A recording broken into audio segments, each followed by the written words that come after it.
नमः शिवाय।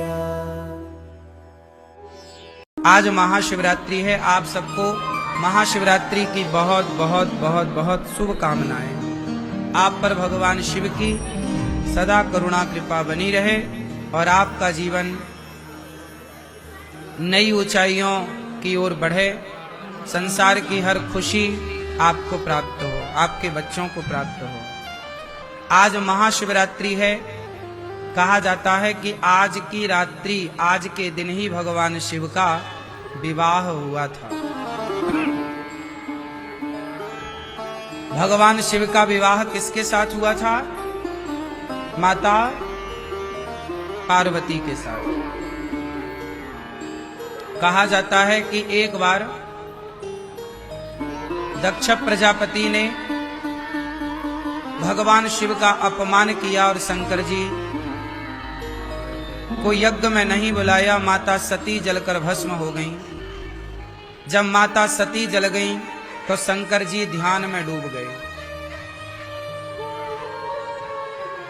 तब एक राक्षस हुआ और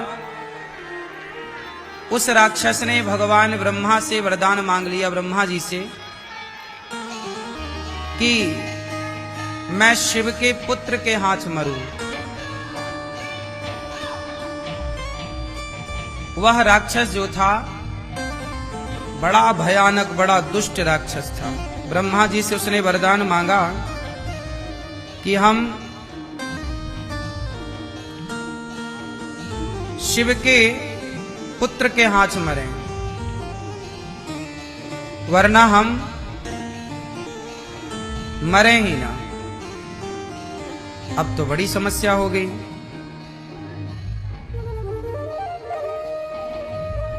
अब शंकर जी ने तो ध्यान लगाए बैठे हैं, शंकर जी को तो विवाह करना नहीं है। क्यों विवाह नहीं करना? क्योंकि शंकर जी पार्वती माता सती के जाने के बाद ना बिल्कुल अलग दुनिया में चले गए। तारकासुर नाम का वह दैत्य था। तारकासुर को पता चल गया कि शंकर जी तो अब विवाह करेंगे नहीं। पत्नी सती जलकर समाप्त हो गई हैं। अब ये सदा ब्रह्मचारी रहेंगे, ध्यान करेंगे, अब ये विवाह करेंगे नहीं। तो तारकासुर ने योजना के तहत ब्रह्मा जी से वरदान मांगा कि मैं शिव के पुत्र के हाथ मरूं, क्योंकि शिव जी का अब विवाह नहीं होगा। उसे लगा तो जब विवाह ही नहीं होगा तो शिव का कोई पुत्र नहीं होगा, और शिव का पुत्र नहीं होगा तो मैं अमर हो जाऊंगा। तो तारकासुर ने तपस्या की, ब्रह्मा जी से कहा मैं शिव के पुत्र के हाथ मरूं। तथास्तु ब्रह्मा जी ने कह दिया। अब उसने पूरी दुनिया में हाहाकार मचाया। पापी, गलत आदमी को शक्ति मिल जाए तो वो गलत काम ही करता है। तारकासुर ने पूरे संसार के लोगों को परेशान किया, अच्छे लोगों को परेशान किया। देवता शंकर जी के पास गए और शंकर जी डूबे ध्यान में। आंख खुली नहीं शंकर जी की। ध्यान कई वर्ष बीत गए, आंख ही नहीं खुली शंकर जी की। अब देवता बड़े परेशान। तब देवताओं ने कामदेव को भेजा। किसको भेजा? कामदेव को। और कामदेव ने जाकर भगवान शंकर पर बाण चलाए, पर कामदेव के बाण शंकर जी को प्रभावित ना कर पाए। लाख प्रयास किया देवताओं ने शंकर जी को जगाने का। जगाने कहां गए थे शंकर जी? भगवान नारायण के ध्यान में डूबे थे। ध्यान में चले गए शंकर जी, गहरी समाधि लग गई। देवता ने लाख प्रयास किया, शंकर जी की समाधि नहीं खुली। तब कामदेव आए और कामदेव ने शंकर जी पर काम के बाण चलाए। मानो कामदेव अब शंकर जी को जगा रहे। तब शंकर जी पर कामदेव ने आम के पेड़ पर, आम का वृक्ष होता है ना, आम के पेड़ पर चढ़कर शंकर जी पर बाण मारे। और जैसे ही शंकर जी पर बाण लगा कामदेव का, तो शंकर जी क्रोध की ज्वाला में जागे।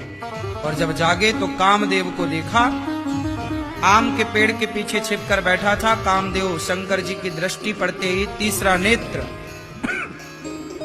शिव जी का खुला और कामदेव जल करके भस्म हो गया। इसलिए आपने ध्यान दिया होगा, जब आपके घर में कोई पूजा पाठ होता है तो घर में वंदन बार बांधा जाता है। क्या बांधा जाता है? क्या बांधा जाता है? वो पत्ते काय के होते हैं? कलश माताएं उठाती हैं तो कलश में पत्ते काय के होते हैं? आम के। वंदन बार भी आम के पत्ते का बांधा जाता है और कलश में भी पत्ते आम के ही रखे जाते हैं। क्यों? कोई सवाल कर दे कि आम के पत्ते ही कलश में क्यों और वंदन बार में आम का ही प्रयोग क्यों? अशोक का भी प्रयोग होता है, पर विशेष आम के पत्ते ही बांधे जाते हैं। तो आम के पत्ते क्यों? क्योंकि आम काम को नाश करने वाला है। आम के वृक्ष पर ही कामदेव बैठे थे और शंकर जी ने उसी पर शंकर जी ने काम को जलाया। तो आम का जो वृक्ष है, जो आम की पॉजिटिविटी है, वह काम को समाप्त करने वाली है। इसलिए आम का वृक्ष देखने से, आम का दर्शन करने से, आम के पत्तों को देखने से, इसलिए जब यज्ञ होता है तो यज्ञ में भी समिधा जो लकड़ियां हैं वह आम की ही प्रयोग होती है। यज्ञ में कौन सी लकड़ी प्रयोग होती है? आम की। क्यों? क्योंकि आम काम को नष्ट करने वाला है। आम के वृक्ष पर बैठा काम तो जल के भस्म हो गया। आम के पेड़ पर बैठा काम तो जलकर भस्म हो गया। तो आम काम को जलाकर भस्म कर देता है। इसलिए आम की लकड़ी और आम का बंधनवार पत्ते का बड़ा प्रयोग होता है। तब से काम डरता है आम पर बैठने से। तब से काम डरता है आम की डाल पर। आम काम डरने लगा कि भाई यहां बैठा था मैं खत्म। जब कामदेव जला तो शंकर जी की आंख तो खुली, ध्यान तो टूट गया। पर ध्यान किसके कारण टूटा? ध्यान दो जगह पर टूटता है। या तो देखो, शंकर जी ने विवाह किया पार्वती से, तो विवाह किसके प्रभाव से किया? काम के प्रभाव से कि राम के प्रभाव से? शंकर जी काम को जलाकर राख कर चुके हैं, तो काम का तो प्रभाव हो गया खत्म। शंकर जी ने विवाह तो किया है, लेकिन पहले किसको जलाया? काम को जलाया। मानो शंकर जी कहते हैं कि गृहस्थ आश्रम में प्रवेश करो तो काम वासना की पूर्ति के लिए नहीं, राम की उपासना के लिए विवाह करो। काम को जलाकर विवाह करो। पहले शंकर जी ने काम को जलाया, फिर विवाह किया। काम के प्रभाव से नहीं, राम के प्रभाव से। क्योंकि पत्नी सहयोगी है। अभी एक हैं, एक से भले दो, तो दो होंगे तो दोनों एक दूसरे को रोज भगवान का गुणगान सुनाएंगे। इसी बहाने दोनों के मुख से भगवान की कथा निकलेगी, दोनों भगवत चिंतन करेंगे। इसी तरह गृहस्थाश्रम होता है कि हम दिन भर पत्नी को भगवान के बारे में बताएं, पत्नी भगवान की चर्चा करे। इन्हीं अच्छी बातों में, अच्छी चर्चा में दिन रात बीते। इसलिए विवाह होता है एक से भले दो। तो विवाह शंकर जी के पास जब कामदेव आए, जला करके शंकर जी ने भस्म किया, तब कामदेव की पत्नी रति आ गई, रोती हुई, हे शंकर जी, आपने हमारे पति को जलाकर भस्म कर दिया, अब हम कहाँ जाएं? तब शंकर जी ने कहा कि अभी तक तुम्हारे पति शरीर से थे, अब बिना शरीर के प्रभावशाली रहेंगे। इन्हें द्वापर में कृष्ण का पुत्र बनने का सौभाग्य मिलेगा, तब तुम्हारा इनसे पुनः विवाह संपन्न होगा। जिन कामदेव को शंकर जी ने जलाया, वही कामदेव द्वापर में श्री कृष्ण के पुत्र बनकर प्रद्युम्न बनकर के प्रकट हुए और रति से विवाह किया था।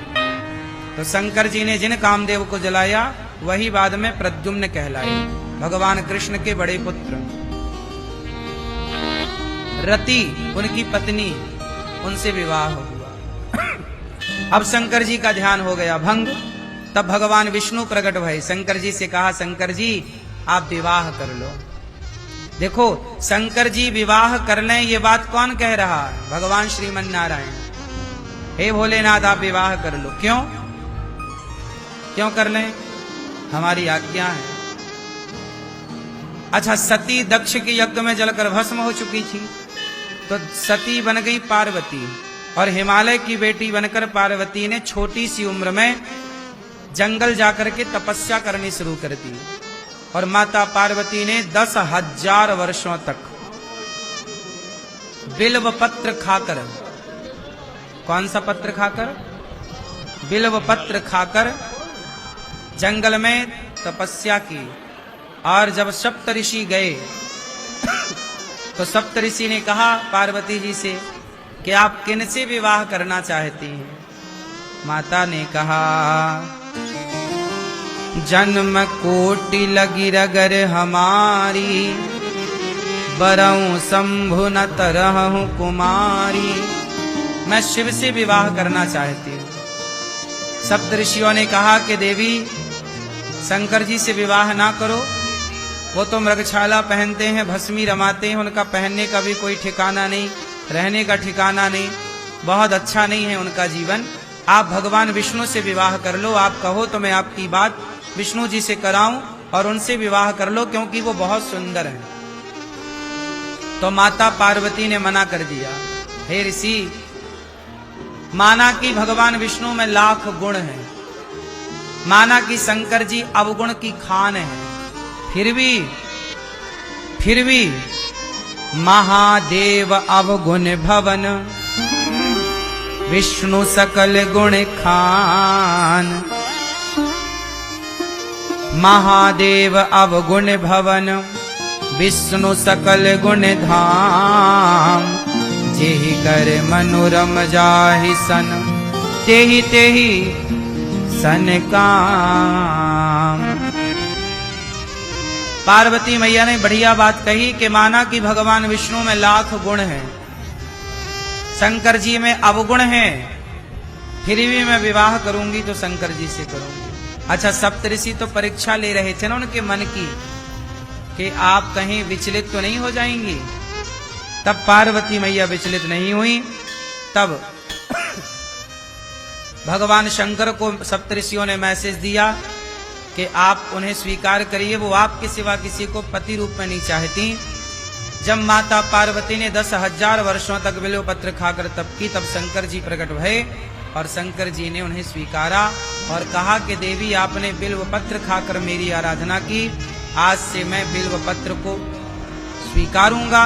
तब से भगवान शंकर को बिल्व पत्र चढ़ने लगी। बिल्व पत्र बहुत प्रिय है, क्योंकि माता पार्वती ने इसे खाकर, पत्ते खाकर 10,000 वर्ष गुजारे थे, इसलिए शंकर जी को बिल्व पत्र चढ़ती है।